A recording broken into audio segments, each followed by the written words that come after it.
IARK Presents LeadX Podcast, podcast yang menceritakan tentang mereka yang terkabar dalam terang serta mereka yang berjuang dalam kesunyian.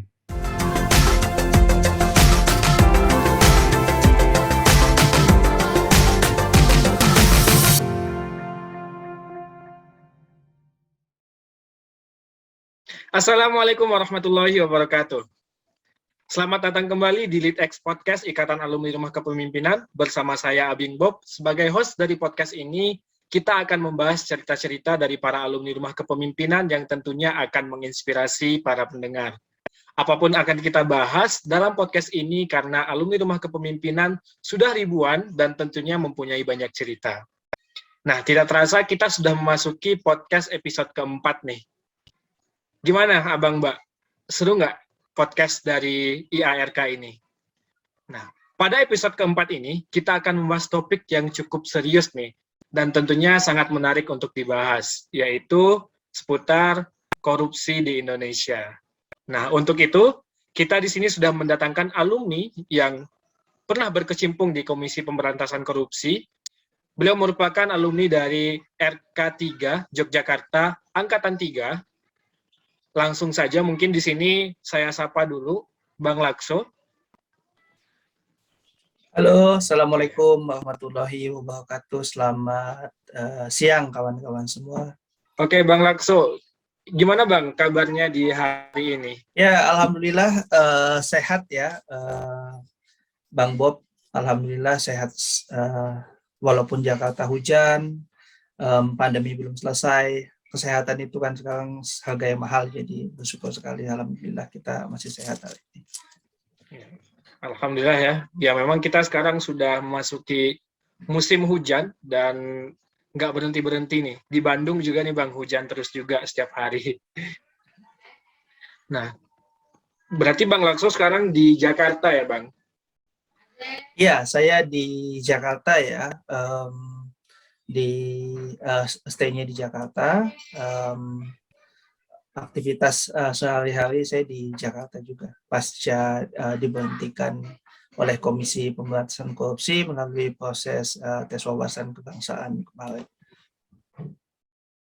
Ya, oke. Nah, sebelum kita membahas hal-hal yang serius nih Bang terkait dengan pemberantasan korupsi ataupun apa yang baru saja dialami oleh Bang Lakso, kita akan bahas dulu nih tentang siapa sih seorang Bang Lakso ini, sosok Bang Lakso ini itu seperti apa gitu. Nah, kalau boleh tahu nih Bang Lakso, boleh nggak sih Bang Lakso menceritakan tentang masa kecil Bang Lakso lahir di mana, kemudian dibesarkan di keluarga seperti apa? Boleh dong Bang, kami mau mendengar nih cerita dari Bang Lakso. Ya, jadi saya itu sebetulnya biasa-biasa saja, Bang Bob. Saya dilahirkan di Lampung ya, tapi dari keluarga Jawa. Zaman dulu kan banyak ya orang Jawa transmigrasi ke Lampung dan menetap di Lampung. Nah, kebetulan bapak saya tuh di kehutanan.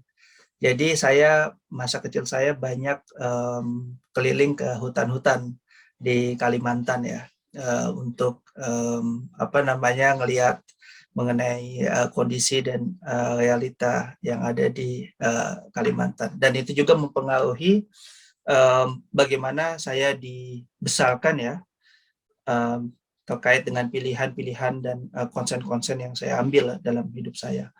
Nah, selain itu saya dibesarkan di keluarga yang alhamdulillah syukurnya demokratis. Jadi memang di keluarga dipancing untuk selalu bisa bicara dan mengungkapkan pendapat apa yang kita ingin ungkapkan. Dan dari kecil memang value integritas itu menjadi poin yang penting ya dalam kehidupan keluarga yang saya alami oleh kedua orang tua saya. Dan kebetulan bapak saya juga dulu sama-sama dari UGM, dan di UGM aktif juga di organisasi mahasiswa dulu.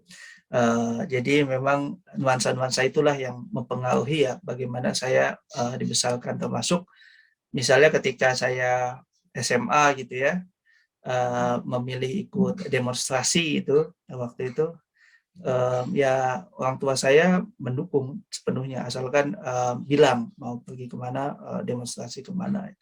Jadi hal-hal yang menurut saya itu mempengaruhi bagaimana cara kita dibesarkan dan bagaimana kita bisa menghadapi realita di kehidupan pada setiap tahapnya. Oke, berarti memang dari SD sampai SMA itu di Lampung ya, Bang? Oh enggak, saya pindah-pindah, Bang Bob. Tadi yang saya jelaskan bahwa saya kecil sempat pindah-pindah di Kalimantan. Jadi pernah di Pleighari, pernah di Sampit, pernah di Banjarbaru. Terus terakhir di waktu sudah mulai masuk ke menjelang SMP ya, SMA saya di Jakarta. Jadi terakhir saya di Jakarta. Sampai selanjutnya saya kuliah dan balik lagi ke Jakarta untuk kerja ya. Berarti memang nomaden ya, Bang ya, pindah-pindah dari daerah ke Iya. daerah. Oke. Nah, Bang Lakso, apa sih Bang pelajaran paling berharga nih yang diberikan oleh orang tua Bang Lakso kepada Bang Lakso gitu? Iya. Jadi kalau saya lihat sih yang pertama orang tua selalu ngasih tantangan baru ya dalam hidup. Jadi dulu saya ingat banget ketika bapak saya melakukan praktek ya dalam memanage pengendalian kebakaran hutan di lahan gitu ya. Saya diajak. Jadi saya melihat langsung bagaimana proses untuk bisa memadamkan kebakaran di beberapa wilayah. Walaupun dalam jarak yang aman ya tentunya. Saya juga di situ diajak untuk tidak takut dengan tantangan baru, sehingga aktivitas-aktivitas yang dilakukan di seputaran camp dulu kan ya di hutan itu saya diajak untuk bisa menjelajahinya. Jadi memang value yang pertama itu yang dibawa memang dibangun nuansa supaya tidak takut dengan segala tantangan baru. Itu menurut saya penting banget. Jadi itu mengapa juga ketika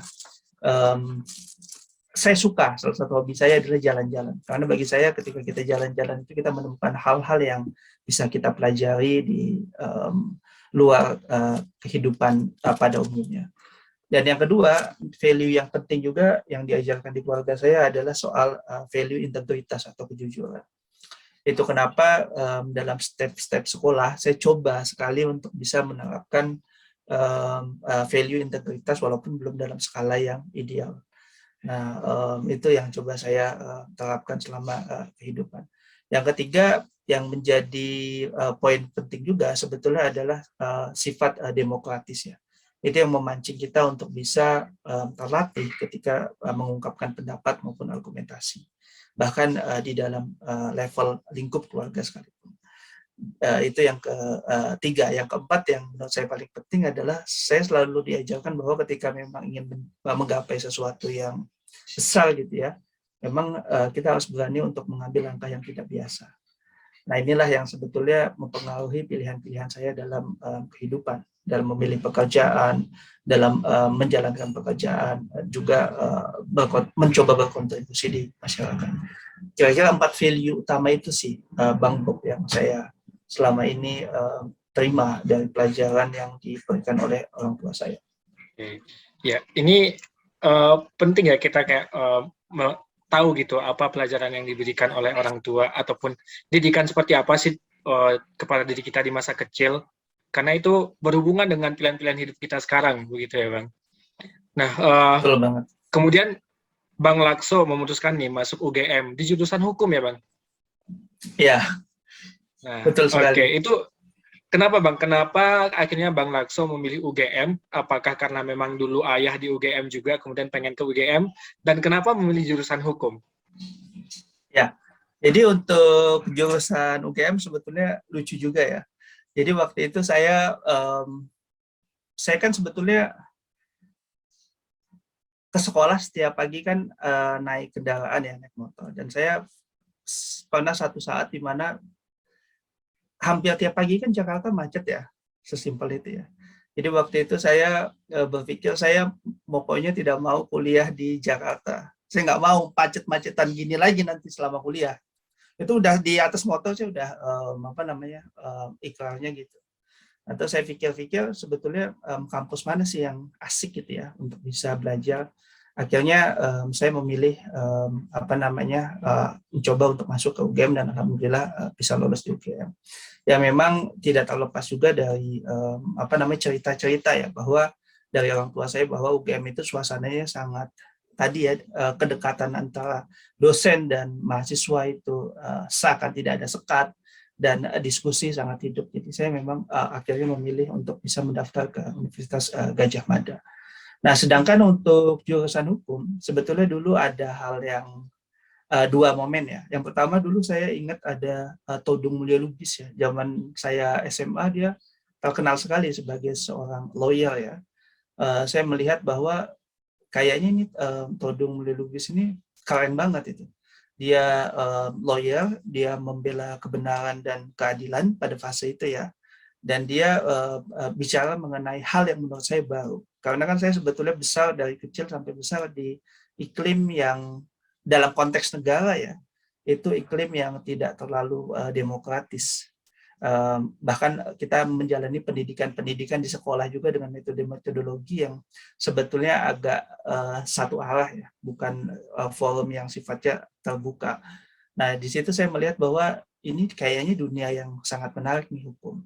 Itu satu faktor. Yang faktor kedua, saya dulu melihat ada salah satu tokoh nasional yang saya mungkin tidak usah sebutkan ya siapa, itu yang dia waktu itu ditekan ya, dikriminalisasi di sidang dan lain-lain. Dan saya pikir di situ dalam proses trial itu dan proses persidangan, saya melihat bahwa sebetulnya peran sarjana hukum ini sangatlah penting ya, untuk bisa membela apa yang diyakini oleh kita maupun orang-orang sekitar kita. Jadi di sini menurut saya sarjana hukum itu bisa menjadi tentara ya, untuk bisa membela kebenaran dan keadilan. Ya waktu itu menurut saya value yang sangat penting untuk bisa diterapkan di Indonesia. Jadi dua momentum itu sih Mas, kenapa saya pada akhirnya memilih jurusan hukum. Karena sebetulnya dari sisi keluarga ya, itu belum ada di keluarga saya satupun yang mengambil jurusan hukum waktu itu. Tapi karena saya melihat dua faktor itu, dan juga dorongan orang tua, katanya orang tua jurusan hukum itu jurusan macan. Saya nggak paham juga maksudnya macan itu apa. Tapi akhirnya saya memilih untuk mengambil jurusan hukum.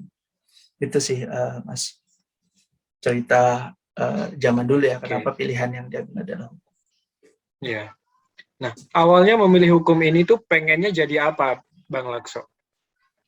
Jadi saya awalnya waktu memilih hukum itu, saya kebayang itu menjadi pengacara. Karena menurut saya pengacara itu profesi yang independen ya, dan dia bisa secara lurus membela apa yang dia yakini tanpa perlu terkooptasi atau diarahkan oleh pihak lainnya. Karena kita bekerja sendiri, secara mandiri, kita bisa membela orang lain dengan sebaik-baiknya, dan juga kita bisa bertarung secara gentle ya dalam forum-forum litigasi maupun non-litigasi. Jadi waktu itu saya sih bayangin pengacara, Mas. Oke. Nah, tapi kenyataannya apakah menjadi pengacara, sempat menjadi pengacara, atau tidak menjadi pengacara sama sekali? Oh ya, saya dulu waktu lulus sih sempat ya mengambil pendidikan khusus profesi advokat. Tapi dan sempat magang juga di kantor pengacara ya. Udah lulus juga ujian nasional advokat. Cuman waktu itu pasca lulus itu ya, saya langsung ada tawaran untuk bergabung di tim kantor staf kepresidenan waktu itu, Satgas Pemberantasan Mafia Hukum namanya, oleh Prof. Denny Indrayana waktu itu. Akhirnya saya berpikir bahwa wah, ini momentum bagus untuk bisa mengaplikasikan ilmu hukum saya dalam konteks kontribusi dalam perbaikan sistem dan memberantas mafia hukum. Akhirnya itulah pertama kali saya bergabung di Satuan Tugas Pemberantasan Mafia Hukum, dan semenjak itu saya tidak melakukan praktek kepengacaraan sampai akhirnya saya menjadi penyidik di Komisi Pemberantasan Korupsi. Kita nggak tahu ke depan, nanti kita lihat gimana. Oke, nah kan Bang Lakso nih pernah di kepresidenan untuk pemberantasan mafia hukum dan juga sebagai penyidik KPK. Saya jadi penasaran, kalau aktivitas Bang Lakso selama menjadi mahasiswa di UGM itu seperti apa? Ya, jadi ada tiga ya aktivitas yang saya lakukan di UGM. Yang pertama saya gabung di standar lah ya teman-teman Noma Kepemimpinan di BEM. Saya pernah jadi ketua Dewan Mahasiswa Justisia Fakultas Hukum UGM. DEMA itu adalah BEM-nya Fakultas Hukum. Jadi memang kita namanya agak unik DEMA, tapi DEMA itu ya BEM. BEM-nya Fakultas Hukum. Waktu itu jadi ketua di DEMA Fakultas Hukum UGM. Setelah itu saya juga sempat jadi di BEM ya, di tingkat universitas jadi menteri koordinator ya bidang kebijakan eksternal. Jadi kalau di UGM itu ada ketua umumnya itu ya presiden ya, ada ketua 1, ketua 2. Ketua 1-nya itu bidang eksternal, ketua 2-nya itu bidang internal. Nah, saya di ketua 1. Nah, dan di situ megang koordinator isu korupsi ya untuk BEM seluruh Indonesia. Jadi waktu itu memang dari BEM fokusnya ke isu pemberantasan korupsi. Tapi untuk yang fakultas hukum ya memang waktu itu saya lebih kuatnya di advokasi. Waktu itu saya fokus untuk melakukan advokasi pedagang kaki lima ya di UGM. Jadi waktu itu fokusnya ke sana. Jadi kadang-kadang kalau saya makan di pedagang kaki lima itu malah ditawarin gratis saja. Waktu itu dulu aktivitas saya. Jadi memang fokusnya ke bidang advokasi teman-teman yang nggak mampu ya yang masuk ke UGM memang ke teman-teman pedagang kaki lima yang waktu itu mau direlokasi. Nah, selain itu saya juga ikut pers mahasiswa SKM Bulak Sumur Pos waktu itu. Jadi saya pikir saya pengen cari perspektif lain juga ya selain di dunia BEM. Makanya saya pilih SKM Bulak Sumur Pos. Karena SKM Bulak Sumur Pos itu nuansanya agak berbeda dengan Balairum ya di UGM. Karena SKM Bulak Sumur Pos itu lebih ke agak pop. Jadi memang saya ngambil pers mahasiswanya yang pop. Jadi kayak Kompas lah kalau kawan. Kalau Balairum kan kayak Tempo modelnya. Nah, ya. Selain itu saya juga ikut organisasi ekstra kampus waktu itu. Saya pikir itu penting ya untuk bisa menjadi sarana untuk mengasah dialektika ya. Jadi saya ikut kegiatan itu sih secara umum Mas Bob waktu di kampus. Okay. Berarti tadi ya pada saat di BEM memang megang isu anti korupsi. Berarti memang sejak mahasiswa udah ini ya Bang, berhubungan dengan yang anti korupsi gitu ya? Iya, jadi memang sejak mahasiswa sudah fokusnya ke bidang anti korupsi, khususnya waktu di BEM KM UGM ya. Karena saya pikir waktu itu isu yang sangat penting. Jadi pada skala nasional memang saya waktu itu memegang untuk koordinasi isu anti korupsi. Itu di tahun berapa Bang? Di tahun 2009 ya. Jadi di tahun 2009. Ya sebelum lulus lah, setahunan sebelum lulus. Apa tuh Bang isu korupsi di tahun 2009 tersebut? Waktu itu kita ada isu mengenai pengadilan tipikor. Jadi waktu itu ada judicial review yang dilakukan terkait dengan pengadilan tipikor yang menghasilkan bahwa pengadilan tipikor harus diatur secara khusus dalam undang-undang tersendiri. Nah, waktu itu akhirnya kita kawal supaya undang-undangnya keluar. Itu satu. Yang kedua, waktu itu juga saya mengalami fase di mana Pak Antasari Azhar dikriminalisasi. Mungkin ingat ya, kasus Pak Antasari Azhar dan juga pimpinan KPK ya waktu itu juga Chandra Hamzah dan Bibit Samad ya waktu itu. Jadi memang kita mengawal isu terkait dengan RUU Undang-Undang Tipikor satu. Yang kedua adalah soal kasus terkait dengan kriminalisasi pimpinan KPK. Itu sih isu besarnya ya waktu itu di Kabel. Oke, itu di tahun 2009 saya masih SMP. Jadi mungkin masih mendengar berita di TV terus kayak oh ya udah gitu. Belum yang kayak terlalu mendalami lah mungkin ya. Nah, kita mungkin udah mulai nih bahas-bahas korupsi gitu ya tadi. Ini kita tahu ya Bang bahwa isu korupsi itu tuh masih hangat-hangatnya juga di Indonesia, di mana ya banyak ya isu korupsi yang kayak sudah terjadi cicak versus buaya, kemudian yang terakhir juga ya, terkait dengan RUU KPK ya, di mana di tahun 2019 itu tuh sangat besar sekali isunya, dan itu benar-benar menjadi salah satu isu besar yang didemo oleh mahasiswa yang ramai banget pada saat itu di 2019. Dan saya kebetulan waktu itu ikut juga, sempat turun juga, dan ikut di KPK juga bersama dengan Bang Bahtiar ya, waktu itu saya jalan bareng sama Bang Bahtiar. Nah, Bang Lakso, ini sebelum kita bahas tentang isu yang sedang hangat, saya mau nanya, sebenarnya kasus korupsi di Indonesia itu tuh seperti apa sih, Bang Lakso? Dan ya, mungkin itu dulu. Kita bahas tentang gimana sih kasus korupsi di Indonesia ini. Sebetulnya ada satu kata kunci ya ketika kita bicara mengenai korupsi. Korupsi itu sebetulnya terciptakan karena adanya relasi antara kekuasaan dengan satu lagi kepentingan. Sebetulnya dua kata kunci ini aja yang menyebabkan adanya korupsi. Kalau kita lihat misalnya pada fase Orba, orang-orang yang dekat dengan presiden mendapatkan proyek-proyek strategis nasional dengan konsekuensi atau timbal balik ya, pemberian uang kepada presiden dan kroni-kroninya. Nah, sebetulnya pola-pola seperti ini itu yang menyebabkan bisa adanya korupsi.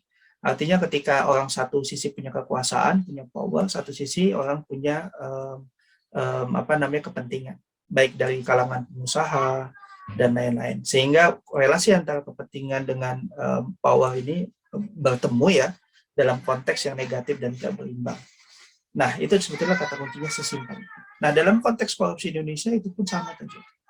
Pada sektor sumber daya alam misalnya, kita bicara mengenai bagaimana pemberian izin dan konsesi yang itu diintervensi melalui proses korupsi. Juga pembangunan kebijakan-kebijakan.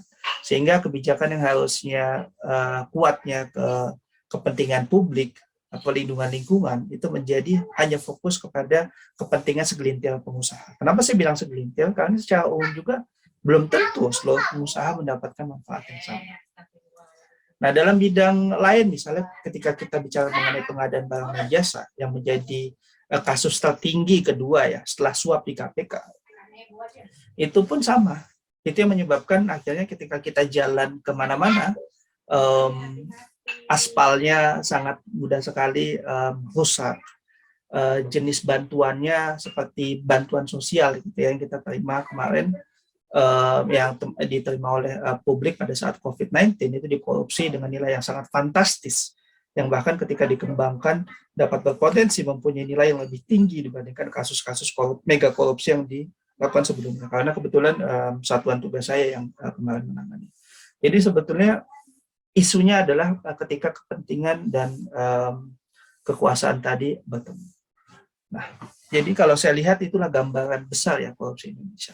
Untuk itu sebetulnya hal yang sangat penting untuk bisa bicara mengenai pemberantasan korupsi di Indonesia adalah soal independensi. Karena kalau kita bicara mengenai independensi, maka di sini ada faktor kekuasaan yang bisa mengintervensi itu bisa dihilangkan. Jadi prasyarat untuk pemberantasan korupsi di seluruh dunia itu adalah soal independensi. Bagaimana pemberantasan korupsi diberikan ruang, diberikan dukungan oleh kekuasaan untuk bisa melakukan pembersihan secara total, sehingga tidak ada proses intervensi yang dilakukan. Karena sebetulnya pemberantasan korupsi itu bukan hanya soal kapasitas, tapi soal integritas. Dan integritas bisa didapat ketika independensi terwujud.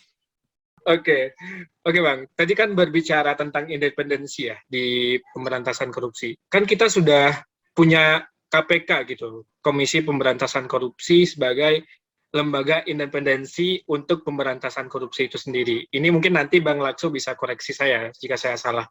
Nah, kan sudah punya di Bang KPK gitu. Berarti udah bisa leluasa dong KPK dalam memberantas korupsi yang ada di Indonesia.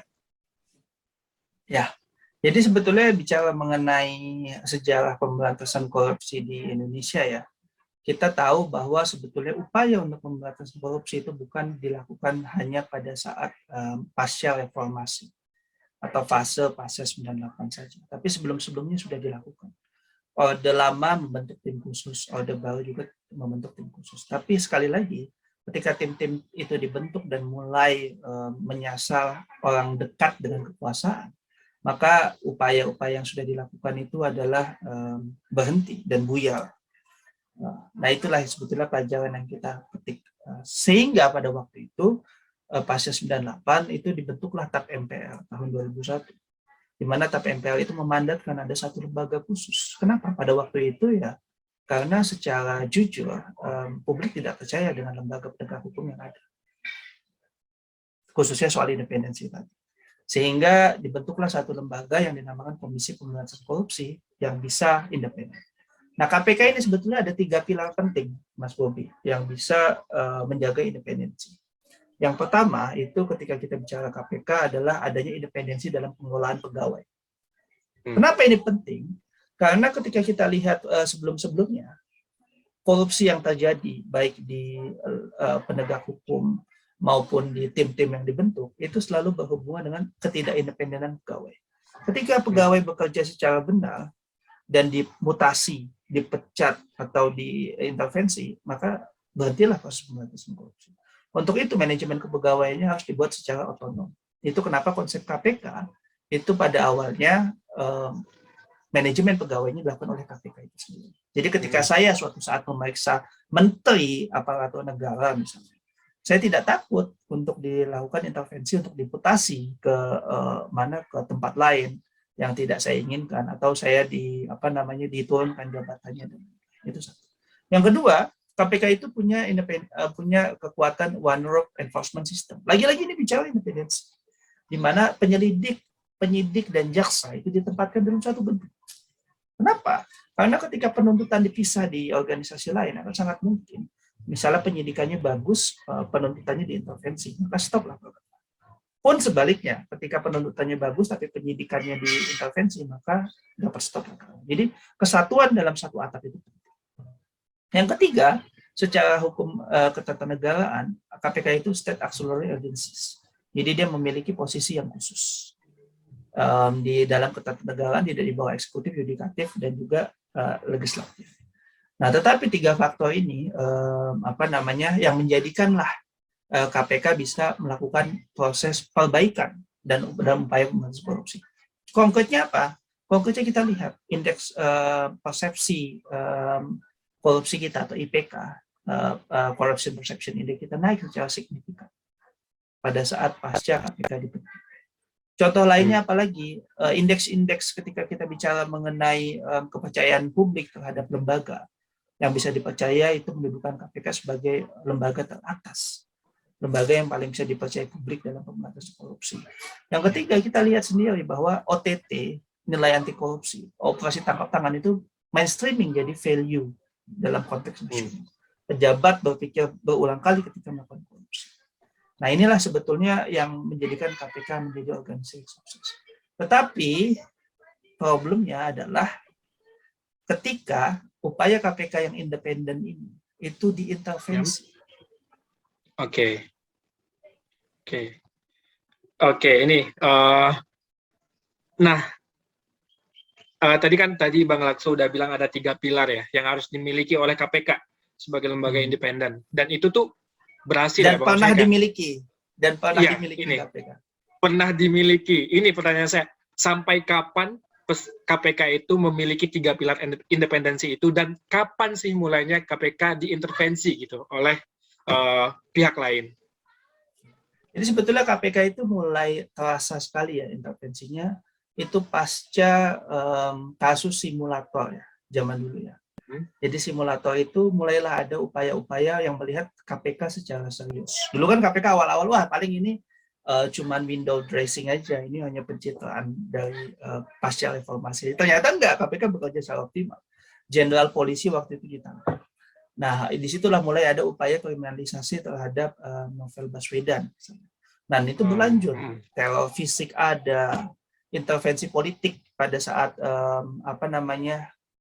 kasus Pak Setia Novanto juga terjadi. Terus juga intervensi politik melalui hak angket ya. dan lain-lain. Tapi semua, dan juga termasuk kriminalisasi Bambang Wijoyanto dan Abraham Samad pada saat pengumuman terkait dengan tersangka Pak Budi Gunawan. Nah, disitulah sebetulnya proses intervensi dilakukan. Tetapi intervensi ini tidak bisa menggoyahkan atau meruntuhkan independensi KPK. Karena 3 pilar tadinya masih kuat. Menjadi persoalan adalah pasca tahun 2019. 2019 itu mulailah adanya upaya untuk melakukan revisi Undang-Undang KPK. Yang itu mengubah sistem KPK yang tadinya dia betul-betul independen, tidak di bawah 3 kekuasaan manapun, itu diletakkan di bawah eksekutif. Jadi yang syarat ketiga tadi diruntuhkan. Terus habis itu yang pegawai yang harusnya bisa memanajemen secara mandiri diletakkan di bawah payung aparatur sipil negara. Sehingga faktor yang pertama tadi diruntuhkan. Inilah sebetulnya kenapa revisi Undang-Undang KPK itu menjadi isu yang sangat serius dan berdampak sampai hari ini. Dan pada akhirnya ketika itu dilakukan, tapi kita masih bisa mencoba ya untuk mengungkap kasus-kasus strategis seperti kasus bantuan sosial, kasus KKP, dan lain-lain. Dan langkah akhirnya pun yang tetap berkaitan dengan revisi undang-undang pun dilakukan. Dengan cara melakukan pemecatan terhadap 58 pegawai KPK, 57 pegawai KPK plus 1 ya yang pensiun, tapi tetap memiliki status yang sama ya sebagai orang yang tidak lulus tes wawasan kebangsaan. Nah, itu dilakukanlah proses untuk bisa mengintervensi secara nyata dan terang benderang pegawai-pegawai yang bekerja secara berintegritas di KPK. Padahal kita tahu sendiri tes wawasan kebangsaan itu penuh dengan masalah. Terdapat 11 isu pelanggaran HAM, terdapat isu maladministrasi negara, dan lain-lain. Oke. Nah, berarti memang mulai dikatakan kacau banget itu ketika pasca 2019 ya Bang, terjadinya revisi Undang-Undang KPK. Oke. Dan pemilihan pemimpin KPK yang bermasalah. Ya, oke. Nah, dan Bang Lakso tadi sudah menyinggung juga nih, ada 57 orang pegawai KPK yang dipecat gitu ya. Bang Lakso sendiri masuk ke dalam 57 orang itu? Ya, saya masuk dalam satu pegawai. Oke, sebelum kita ke sana, jadinya kita balik lagi ke belakang, pengen tahu gitu, bagaimana awalnya Bang Lakso bisa masuk sebagai penyidik KPK, Bang? Iya, jadi dulu saya ikut di dalam sebelumnya saya memang konsennya ke kasus sumber daya alam dan lingkungan hidup ya di kantor presiden. Jadi saya fokusnya kepada isu terkait dengan kejahatan korporasi yang dilakukan oleh perusahaan-perusahaan di bidang lingkungan hidup dan sumber daya alam. Nah, di tahun sekitar 2015-an ya, itu KPK membuka suatu program baru namanya talent scouting. Jadi ada headhunter dari KPK yang mencari orang-orang yang memiliki kapasitas-kapasitas tertentu untuk bisa melakukan memperkuat KPK. Dan waktu itu yang dicari adalah orang yang memiliki pengetahuan terkait dengan kejahatan sumber daya alam dan lingkungan hidup, serta dia juga memiliki pengetahuan terkait dengan kejahatan pertanggungjawaban pidana korporasi. Waktu itu saya diusulkan untuk masuk dan tetap tesnya sama ya sebagaimana pegawai KPK lainnya. Setelah kita dikontak untuk ikut tesnya dilakukan sama oleh pihak ketiga karena di KPK tidak ada orang yang masuk tanpa melalui proses tes yang sama standarnya. Saya dikontak dan ternyata saya lolos untuk masuk di program talent scouting itu. Saya dihubungi, KPK butuh orang ini, kamu mau nggak mencoba untuk ikut tes? Saya bilang oke, nggak ada masalah, saya coba ikut tes, saya masuk. Nah, waktu itu saya awalnya di bagian PJKK, Mas Bob. Jadi PJKK itu memang yang dia berinisiatif untuk melakukan legal reform terkait dengan perbaikan anti korupsi. Nah, kalau di KPK itu penyidik memang tidak ada yang diterima langsung dari eksternal. Jadi harus ada proses kita masuk KPK dulu, habis itu ada seleksi tambahan. Nah, saya akhirnya ikut seleksi lagi untuk masuk ke penyidikan dan saya bergabung di penyidikan sejak itu ceritanya. Ya, oke. Nah, berarti Bang Lakso masuk ke KPK sejak tahun 2015 ya? Betul. Nah, selama berarti 2015 sampai 2021, 6 tahun ya, kurang lebih. Ya, Apa sih 7 Bang tahun. pengalaman? Hmm. Oh, 7 tahun ya, 6-7 tahun pengalaman di KPK. Apa sih pengalaman yang paling menarik nih ketika Bang Lakso terjun di lembaga anti korupsi ini? Ya, jadi pengalaman yang paling menarik sih sebetulnya kalau saya bilang adalah bagaimana saya mengalami ya kalau dulu di kantor kepresidenan itu di em, intervensi itu coba dilakukan intervensi itu tidak dilakukan dalam konteks internal. Karena memang dulu itu yang menarik adalah pemilihan tim di kepresidenan itu didasarkan pada kompetensi. Jadi teknokrat. Nah, di KPK sendiri itu memang apa namanya tantangannya adalah soal bagaimana menjaga independensi. Jadi kita harus melakukan lebih dari sekedar bekerja. Itu sebetulnya yang mindset yang dibangun di dalam KPK. Sehingga selain kita bekerja, kita juga harus bisa memastikan dalam setiap pekerjaan kita harus lepas dari segala intervensi. Secara pekerjaan, misalnya saya melakukan inovasi terkait dengan bagaimana meminta pertanggungjawaban dari korporasi, bukan hanya individual. Itu saya lakukan proyek-proyeknya, saya bangun, makanya sebagai person in charge corporate criminal liability, dan saya juga terapkan di dalam kasus yang saya tangani, sehingga saya menangani kasus pertama pencucian uang dengan tersangka korporasi di KPK, dan juga menghasilkan mendukung pembuatan peraturan Mahkamah Agung ya 13 tahun 2016 mengenai pertanggungjawaban pidana korporasi. Tapi konsep-konsep yang bagus ini akan menjadi nol, tidak berharga ketika intervensi dilakukan. Untuk itu sebetulnya menjaga independensi tadi dari segala intervensi itu penting. Dan apa yang saya lakukan yang menarik itu adalah bagaimana saya bisa tidak hanya sekedar bekerja. Contohnya waktu kita dulu lakukan hak angket ya, hak angket terhadap KPK. Waktu itu saya mengajukan judicial review untuk meminta tafsiran dari Mahkamah Konstitusi bahwa DPR tidak berhak untuk melakukan intervensi terkait dengan penanganan kasus. Dan itu dikabulkan oleh Mahkamah Konstitusi sebagian. Nah, jadi itulah sebetulnya pengalaman-pengalaman yang berharga. Padahal pengajuan judicial review itu, kalau saya bekerja mungkin di lembaga lain, saya bakal diberhentikan mungkin. Karena memang kan ada pegawai yang masih aktif, pegawai sebagai pegawai tetap, tapi dia secara individual sama teman-temannya mengajukan judicial review untuk bisa menghentikan segala intervensi bagi lembaganya. Itu kan sesuatu yang menurut saya tidak akan ditemukan di lembaga lain. Itulah hal yang paling menarik menurut saya dari KPK. Jadi KPK itu bisa menciptakan iklim yang betul-betul demokratis, sehingga bisa ada check and balance even antara pegawai dengan pimpinan dengan pegawai, sehingga tercipta independensi sebagaimana yang kita inginkan. Oke, nah berarti kan Bang Lakso nih udah istilahnya kayak menangani kasus-kasus gitu. Selama Bang Lakso menangani kasus gitu, apa sih Bang kayak tantangannya seperti apa, dan bagaimana sih orang-orang di KPK ini tetap bisa menjaga independensinya dan integritasnya gitu? Ya, jadi kalau yang kita alami ya tantangan banyak, Mas Bob. Misalnya saya pernah menyidik kasus karena mencari saksi ya, itu saya naik kapal kecil gitu ya, itu selama total hampir 12 jam ya, bolak-balik menyeberangi laut ya, tapi karena memang itu bisa diakses hanya lewat kapal kecil, kita akhirnya naik kapal kecil. Secara fisik tantangannya ada juga tantangan di mana kita melihat realita ya, di mana korupsi itu sebetulnya sangat parah ya. Jadi gimana kita bisa mengembangkan dari kasus yang kecil itu bisa menjadi besar. Sebagai contoh adalah, jadi tantangannya itu bagaimana kreativitas penyidik dalam bisa menemukan fakta-fakta yang terkait. Sebagai contoh, KPK kan pernah diledek kita OTT recehan ya. Nah, saya pernah menangani kasus operasi tangkap tangan yang nilainya hanya 70 juta. Pengadaan buku 70 juta.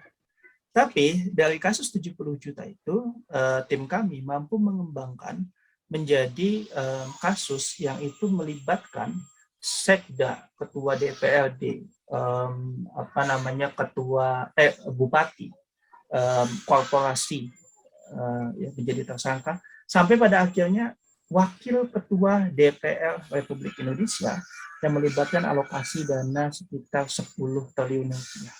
Dana alokasi khusus. Bayangkan, dari 70 juta kita kembangkan menjadi 10 triliun rupiah.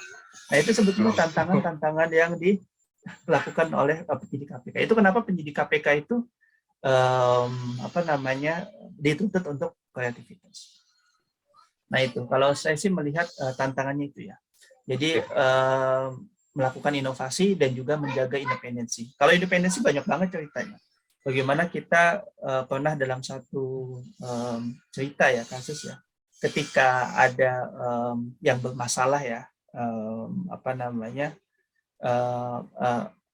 yang bermasalah struktural lah ya, pimpinan, ada juga proses di mana kasus itu ditangani butuh effort yang lebih.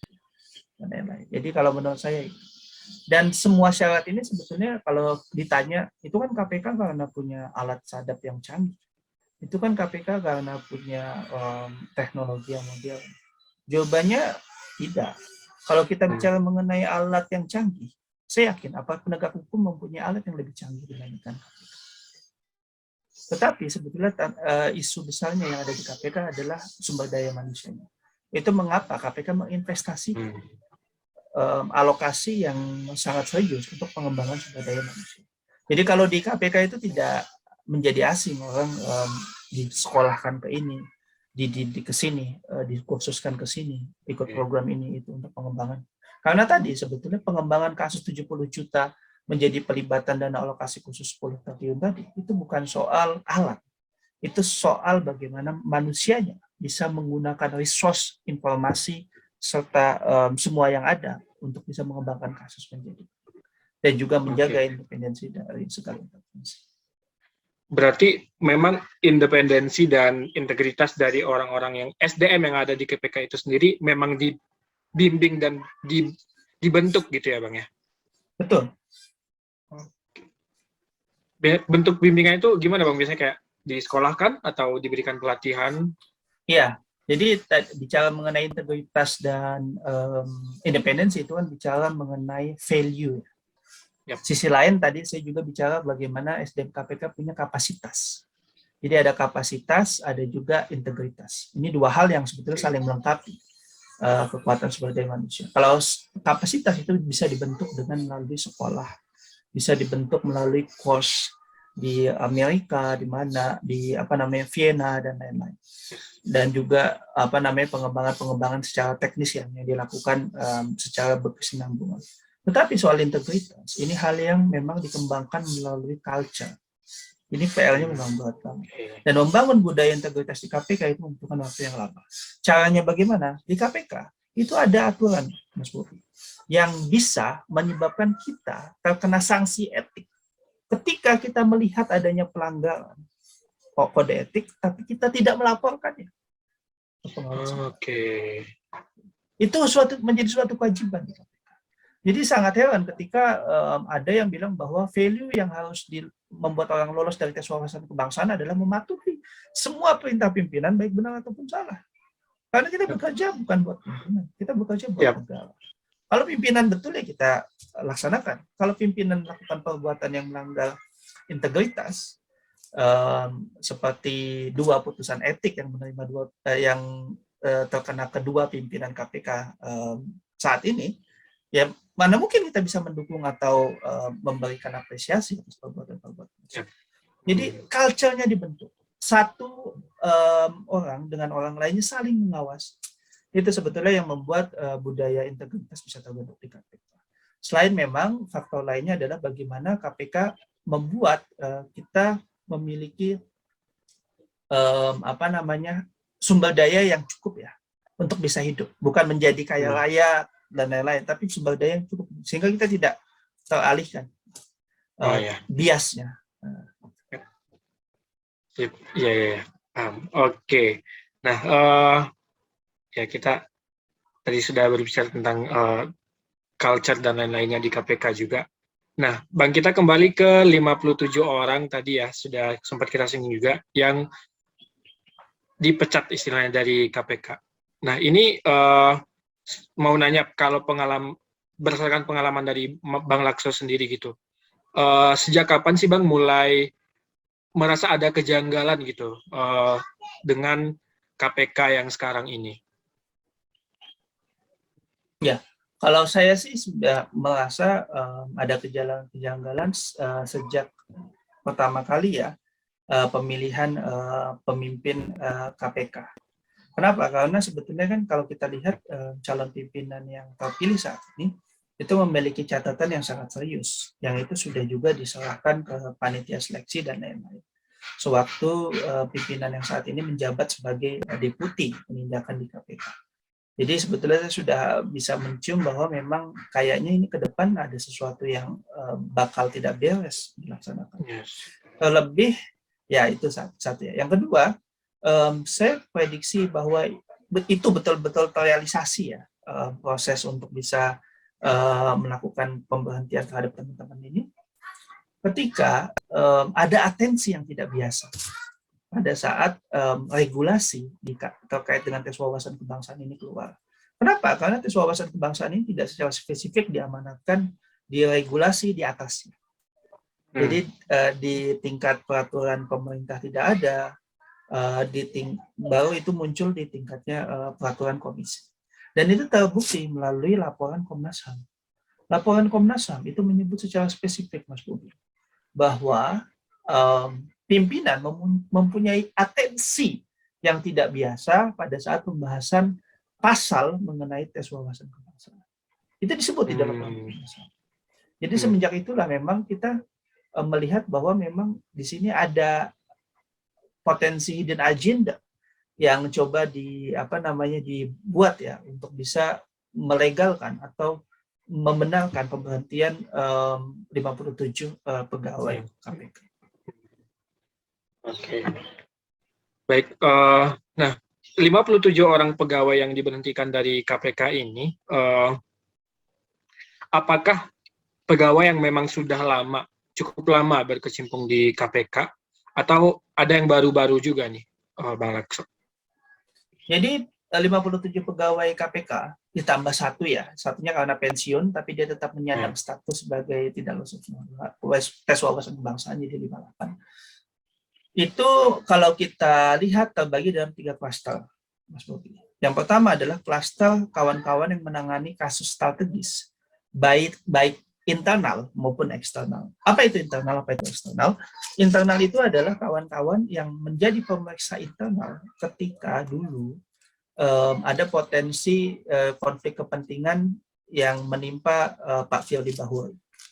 Jadi pada saat itu ada tim investigasi internal ya yang menemukan potensi pelanggaran etik itu sehingga ada proses yang dilakukan. Nah itu diberhentikan kayak Pak Heri Mulyanto dan lain-lain. Jadi level deputi pun diberhentikan oleh tes wawasan kebangsaan. Dan eksternal itu adalah kawan-kawan yang menangani kasus-kasus strategis seperti kasus bantuan sosial dan pernah menangani IKTP, pernah menangani kasus KKP, kasus juga yang melibatkan korupsi oleh penyidik KPK. Pernah dengar kan Robin Nutajulu yang dia korupsi menerima suap sekitar 10 miliar lebih ya. Padahal dia baru 2 tahun bekerja di KPK. Jadi itu pun yang menyidik kasus itu juga dibantu. Jadi orang yang memiliki posisi strategis dan menangani kasus-kasus khusus. Yang kedua adalah klaster kawan-kawan yang menduduki jabatan strategis. Contohnya adalah Pak Chandra Rekso, dia kepala Biro SDM yang menentukan orang masuk atau tidak masuk dari KPK. Sebetulnya KPK menjadi penting itu kan karena proses rekrutmennya dilakukan secara independen. Nah kita lihat nih dengan adanya pergantian Karo SDM bagaimana kelanjutannya. Terus contohnya lagi adalah Pak Sujanarko yang dia memegang kunci dalam konteks kerjasama internasional. Dia pernah mendapatkan penghargaan dari Pak Presiden ya terkait dengan kontribusi dia dalam merecovery aset hasil korupsi yang ada di seluruh dunia. Nah itu diberhentikan dari posisi jabatan. Padahal dia sudah the best, sudah dikasih penghargaan, diberhentikan juga. Yang ketiga, contoh lain adalah Samalari Tonang, Kabak Rancangan Undang-Undang juga dibentuk. Yang ketiga adalah kawan-kawan yang aktif sebagai aktivis di wadah pegawai KPK. Jadi hampir seluruh pengurus inti itu diberhentikan dari KPK.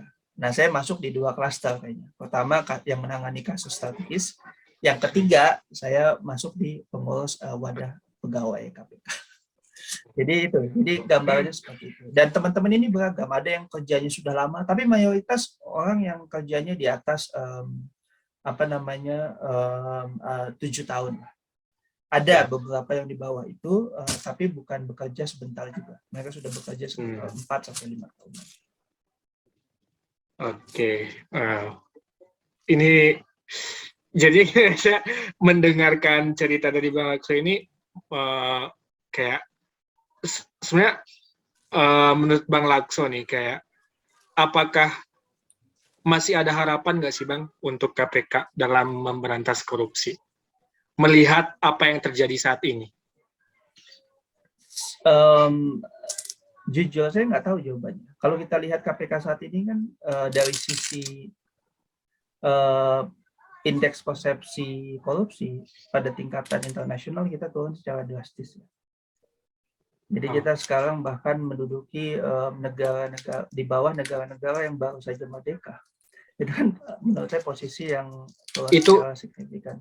Itu sejak tahun 2021 ini, Bang? Ya, itu semenjak tahun 2020 pasca revisi undang-undang. Oke. Nah, terus dari persepsi publik ya, setidaknya 2 survei indikator menempatkan KPK tidak lagi sebagai lembaga yang paling dipercaya publik. Jadi saya akan sulit ya untuk bicara. Saya tidak bilang bahwa sekarang ini yang di KPK jahat semua, tidak. Di KPK masih ada orang-orang baik yang berjuang. Cuman memang mereka memiliki tantangan yang sangat serius. Karena sudah dicontohkan ya, bahwa orang-orang yang bekerja secara benar nih, kita pecat nih. Kalian mau dipecat apa enggak nih? Nah, kan bisa seperti itu. Orang bisa dipecat semena-mena. Seperti saya ya, saya itu diberhentikan itu sehari sebelum waktu pemberhentian. Nggak ada di atas muka bumi ini orang diberhentikan hanya diberikan waktu sehari. Nah, ini kan menjadi hal yang sangat tidak rasional ya ketika kita lihat. Nah, jadi menurut saya pun tidak tahu jawabannya apakah memang KPK masih ada harapan atau tidak melihat perkembangan yang terjadi sampai hari ini. Oke, nah ini kita kan temanya sebenarnya adalah pemuda dalam kancah pemberantasan korupsi nih Bang. Nah, tadi kan Bang Lakso juga menyebutkan ada hasil survei di mana persepsi publik mulai banyak nih yang tidak percaya juga ya dengan KPK. Nah, kira-kira nih Bang, bagaimana sih caranya pemuda ini tetap bisa gitu memiliki rasa dan keinginan untuk bisa memberantas korupsi dan yang ada di Indonesia, meskipun melihat terjadinya sesuatu di KPK saat ini. Dan pertanyaan satu lagi, kayak bagaimana sih caranya supaya pemuda ini memiliki rasa kepercayaan lagi nih kepada lembaga anti korupsi yang ada di Indonesia? Ya, jadi sebetulnya isu utamanya itu adalah bagaimana kontribusi pemuda dalam proses pemberantasan korupsi yang ada. Saya tidak akan bisa lagi membatasi ya bahwa kontribusi itu harus dilakukan depend on KPK karena KPK sudah berubah secara signifikan. Jadi saya malah melihat bahwa sebetulnya di sini pemuda itu harus bisa menghadapi tantangan baru yang ada, yaitu tantangan pemberantasan korupsi. Anggap saja tanpa KPK, tanda kutip ya, tanpa KPK yang berperan secara optimal. Artinya memang kalau di sini saya melihat bahwa tantangan teman-teman muda sekarang memang lebih berat. Kenapa? Dia memang harus bisa mengimplementasikan value anti korupsi di lingkungannya yang ada tanpa bergantung pada kerja-kerja dari KPK. Dan itu merupakan tantangan yang sulit. Tapi apakah bisa? Ya bisa. Itu jadi saya melihat bahwa kontribusi yang sangat mungkin untuk dilakukan pemuda untuk bisa menyambut anti korupsi ini, untuk bisa berkontribusi dalam pemberantasan korupsi adalah bagaimana dia mengimplementasikan value anti korupsi untuk dirinya sendiri. Setidaknya dia tidak korup ya. Itu udah susah sekali. Dia tidak korup. Dan yang kedua, sebisa mungkin kalau mungkin dia masih bisa memberikan nilai plus adalah menjaga lingkungan sekitarnya tidak korup. Jadi kalau saya sih lebih melihat itu sekarang upaya-upaya mandiri itu yang sangat mungkin bisa dilakukan untuk bisa memperbaiki atau berkontribusi dalam pemberantasan korupsi yang ada. Apakah mungkin? Mungkin. Apakah mungkin? Mungkin. Apakah berat? Berat sekali. Karena kalau kita belajar sejarah pun, saya contohkan Swedia. Swedia itu sebelum 1809 itu merupakan negara yang banyak emigrasinya. Artinya kan hidup di sana tidak mencukupi orang pergi ke sana. Terus salah satu negara yang miskin dan lain-lain. Tapi di tahun itu mereka kalah perang sehingga kehilangan wilayah Finlandia. Salah satu penyebab kalah perangnya adalah jenderal-jenderalnya itu penunjukannya dilakukan secara korup. Oleh karena itu, pasca 1809 revolusi diadakan, itu agenda pemberantasan korupsi dilakukan karena mereka berpikir, ketika kita terus korup, maka negara kita bisa musnah. Kan di Eropa kan gitu, saling mencaplok. Jadi mereka berpikir situlah turning point mereka akhirnya melakukan revolusi yang salah satu strategi utamanya adalah mereka mendirikan satu pengadilan yang independen untuk memberantas korupsi. Dan hasilnya apa? Setelah saat ini Swedia menjadi negara nomor 3 di indeks persepsi korupsi yang paling tidak korup di dunia. Dan indeks-indeks lainnya kita tahu Swedia memiliki peringkat yang tinggi. Apakah Indonesia bisa? Bisa.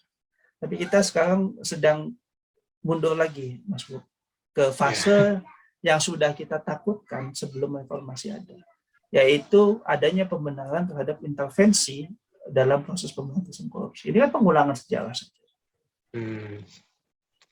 Nah, jadi itu ya, untuk para pemuda mungkin kita bisa untuk memulai berubah dari diri kita sendiri dulu, menjaga diri kita untuk tidak korupsi, kemudian lingkungan terdekat kita. Itu adalah hal yang bisa kita lakukan saat ini dan masih bisa, tapi memang berat tantangannya ke depannya. Nah, oke, Bang Lakso kan sekarang berarti sudah tidak di KPK lagi ya. Aktivitas Bang Lakso sekarang ini apa nih, Bang? Jadi ada 2 aktivitas ya sekarang. Yang pertama saya ada di IM 57+, Indonesia 57+ Institute. Jadi itu organisasi yang didirikan oleh 58 pegawai KPK ya, yang kemarin diberhentikan melalui proses yang melanggar HAM dan maladministratif. Itu kita fokus pada isu riset anti korupsi, investigasi independen untuk ini ya, untuk yang pro bono ya, untuk anti korupsi. Dan yang ketiga itu fokus pada pengembangan pelatihan dan pendidikan anti korupsi. Itu di situ saya di Board of Investigation dan juga sekretaris ya di organisasi itu, sekretaris general. Nah, itu satu di IM 57+. Terus habis itu yang kedua, saya juga sekarang mulai praktek hukum ya dan investigasi secara privat. Jadi memang ya ini yang aspek lain ya, kehidupan lain yang memang saya juga jalani. Jadi memang saya sekarang secara profesional menjalani karir sebagai praktisi hukum dan investigasi. Berarti 57+ tadi yang diberhentikan dari KPK membangun ini ya, kayak semacam gerakan juga ya Bang untuk tetap bisa menjaga anti korupsi di Indonesia ya. Nah, ini kata yang paling keren tepat banget adalah nih. gerakan. Kata yang paling tepat adalah gerakan. Betul. Kata yang Mas Bobi ungkapkan lebih tepat. Jadi 57+ ini gerakan.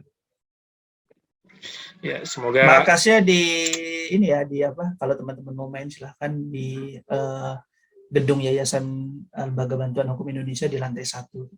Ada di situ. di LBH. Oke, nah nanti mungkin kalau ada kesempatan kita bisa main-main nih ke sana, Oh, biar kita ditunggu bisa ya, Bob. bisa belajar juga nih dari para orang-orang yang pernah berpengalaman nih dalam memberantas korupsi di Indonesia.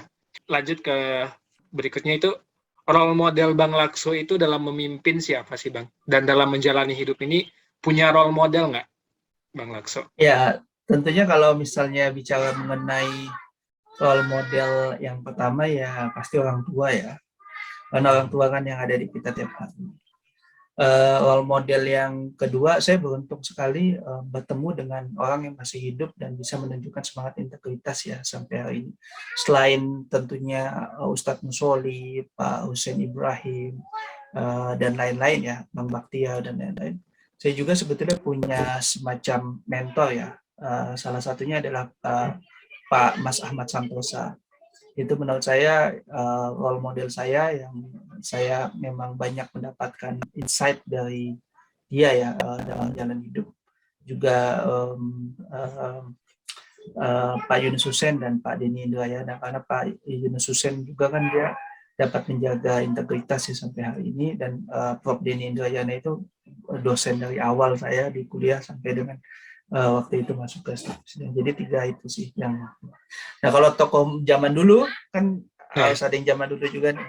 Itu ya siapa lagi, tidak lain dan tidak bukan Cokro Aminoto. Itu saya. Karena Cokro Aminoto itu ya memang bapak bangsa. Dia bisa mendidik 3 orang yang dari berlainan ideologi ya dalam satu rumah, dan 3-tiganya jadi orang terbaik di bidangnya masing-masing. Dan juga dia bisa membangun satu organisasi besar yang bisa mengubah arah bangsa ini ke depan. Saya melihat Cokro Aminoto itu mimpinya besar sekali, dan itu role model saya di masa lalu. Oke, nah kalau boleh tahu nih, end game-nya Bang Lakso ini apa sih? End game-nya itu apa maksudnya? Bang Lakso ini nanti ke depannya itu pengennya jadi apa, dan apa sih cita-cita dan goals, lebih ke life goals-nya Bang Lakso? Oh, kalau saya simpel kalau ditanya mengenai cita-cita. Saya tidak akan bicara posisi. Karena posisi itu kan mengikuti legacy. Jadi saya akan bicara legacy. Life goal saya adalah legacy. Saya ingin menghasilkan sesuatu yang itu tidak dilupakan hanya dari satu zaman. Cokro Aminoto itu kan sebetulnya bukan posisi, tapi legacy. Dia menciptakan sesuatu yang itu dikenang sepanjang masa, dan kita sampai hari ini masih ingat apa itu Sarekat Islam. Kita tentu tahu Syahrir, idola lain ya. Dia pun tidak bicara mengenai posisi. Walaupun dia menjadi Perdana Menteri dan lain-lain, itu kan mengikuti dari legacy yang sudah dia lakukan. Konsistensi dia, semangat dia, perjuangan dia. Jadi saya bicara legacy. Jadi saya ingin membuat legacy yang itu bisa dikenang oleh dunia ya, melebihi umur saya. Itu big goal saya.